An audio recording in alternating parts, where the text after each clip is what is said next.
కలిసి రావాలని. అన్ని రాజకీయ పార్టీలను చెప్పినాము.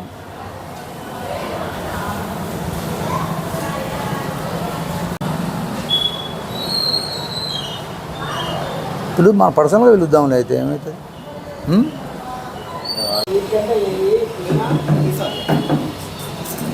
ఉంది. ఆంధ్ర రాష్ట్ర ప్రజలందరికీ నాగుల చవితి పండుగ శుభాకాంక్షలు. ఏదైతే వచ్చే 76వ స్వాతంత్ర దినోత్సవం ఈ దేశంలో ఘనంగా జరుపుకోవాలని చెప్పి భారత ప్రభుత్వం ప్రధానంగా నరేంద్ర మోడీ గారు హర్ ఘర్ తిరంగా అనే ఒక యాత్రకు పిలిపించారు. అందులో భాగంగా దేశవ్యాప్తంగా భారతీయ జనతా పార్టీ శ్రేణులు సమాజంలో ఉండే అన్ని వర్గాల ప్రజలను, అన్ని రాజకీయ పార్టీలను కలుపుకొని ఘనంగా ఈ ఉత్సవాన్ని నిర్వహించాలని నిర్ణయించుకునే విధంగా రాష్ట్ర పార్టీ ఆదేశానుసారం ఈ రాష్ట్రంలో కూడా అన్ని తాలూకా స్థాయిల్లో ఈ హర్ ఘర్ తిరంగా ప్రోగ్రాము 12వ తేదీ నుంచి 15వ తేదీ వరకు జరుగుతుంది. 12వ తేదీ వచ్చేసి ఈ జాతీయ నాయకులు యొక్క విగ్రహాలను యువమోర్చా ఆధ్వర్యంలో, భారతీయ జనతా యువమోర్చా ఆధ్వర్యంలో ఈ విగ్రహాల శుద్ధి కార్యక్రమం జరుగుతుంది.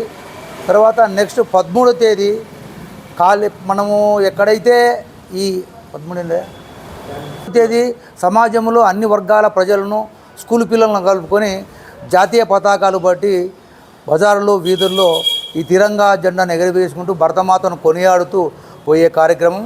ఇక 14వ తేదీ వస్తే ఏదైతే మనం స్వతంత్రం వచ్చిన మొట్టమొదటి స్వతంత్రం 1947లో వచ్చిన తర్వాత అంతకంటే ముందు రోజు అంటే మనకు 10వ తేదీ స్వాతంత్రం వచ్చింది. 14వ తేదీ ఈ భారతదేశంలో విభజన జరిగిపోయి పాకిస్తాన్ హిందుస్థాన్ అనే విధంగా చీలిపోయినప్పుడు పాకిస్తాన్ ప్రాంతంలో ఉండే అనేక హిందువులు, లక్షలాది మంది హిందువులు ఊచకోతకు గురై ఆస్తులు ధ్వంసం చేయించుకొని భారతదేశానికి వలస వచ్చినారు.